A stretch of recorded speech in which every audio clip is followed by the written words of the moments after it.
climbing out of 800. We're back at Shoreham Airport to explore how to fly an instrument with system failures, known as a partial panel condition. The attitude indicator and directional gyro are both powered by the vacuum system. A failure of the vacuum system would cause the gyroscopes to topple and give misleading readings. The failure can be quite subtle, so it's important to recognise the symptoms and how to deal with it. Complete your checks and taxi to the holding point.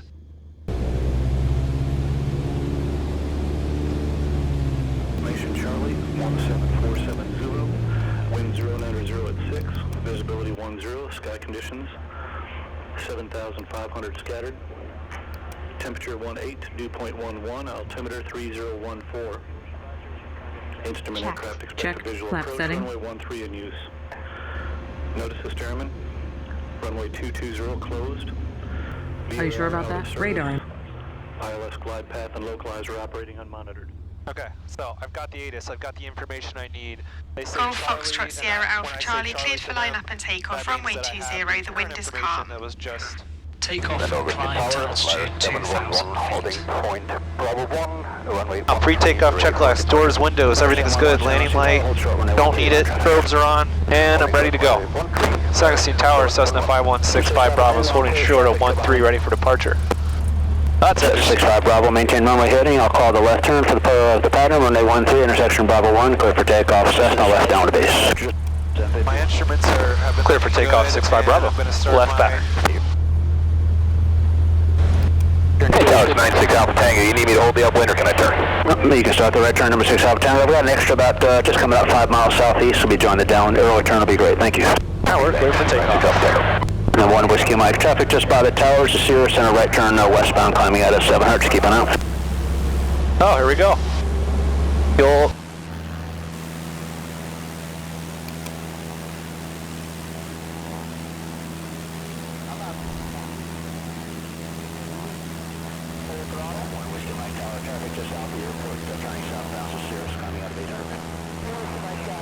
Cope with the failure of the directional gyro, we can use the aircraft compass as a backup, but it does have some limitations that you should be aware of.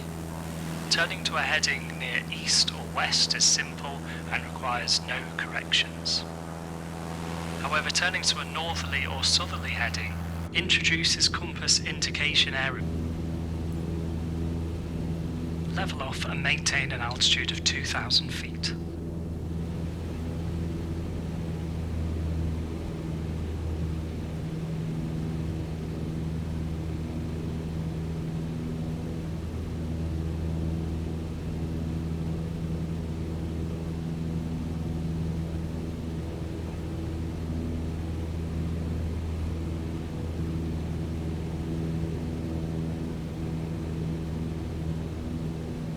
Directional gyro is still functioning for now for your reference.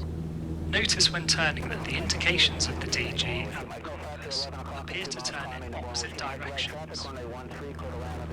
The same concept is true, that turning left decreases the heading numbers, and turning right increases the numbers. We'll start by making a turn to west, which will not need any corrections. Simply roll out when the compass indicates west. Turn now to the right to heading 270. Remember to maintain 2,000 feet. Roll out on heading 270 and see that the compass does not require any corrections.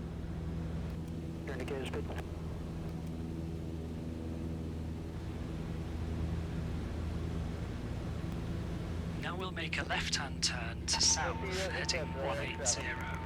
So overshoot south by around 30 degrees, so keep your turn going until the compass indicates around 150 degrees.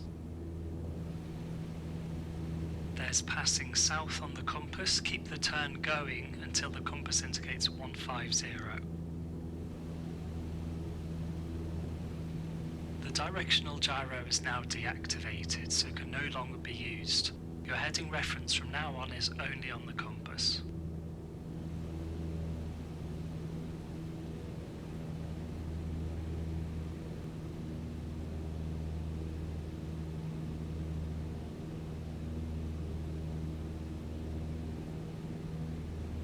Okay, now make a left turn to heading 090 using the compass.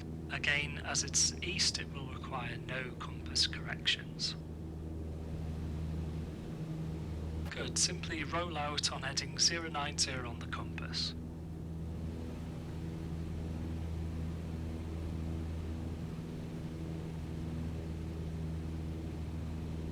Next we'll make a remember to maintain 2,000 feet. Next we'll make a compass turn to north. Remember to overshoot south and undershoot north. So undershoot the heading on the compass by about 30 degrees.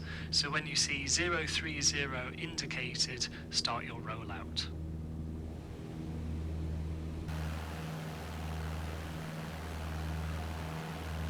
Here comes 030, so begin rolling out. Now make a left-hand turn all the way to south, heading 180. Overshoot south, so keep turning until you see 150 on the compass. To maintain 2,000 feet.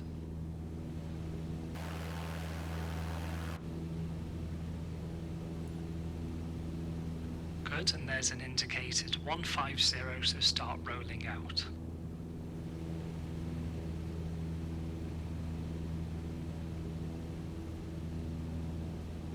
See the red flag on the attitude indicator? This indicates a vacuum failure. Attitude indicator can no longer be relied on. Use the turn coordinator to check for wings level and use the VSI for level flight.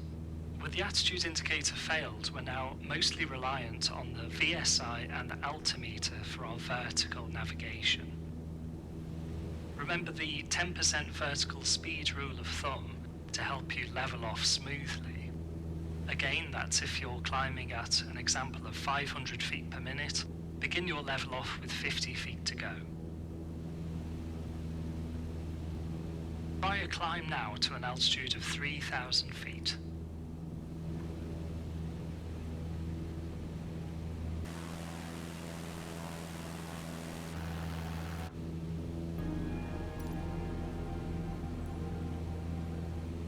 Level off and maintain 3,000 feet.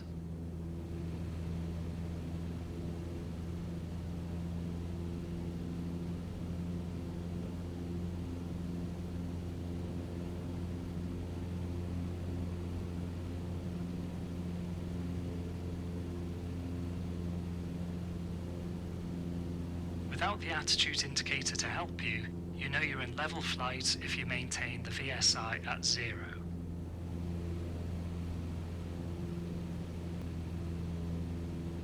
That concludes this lesson.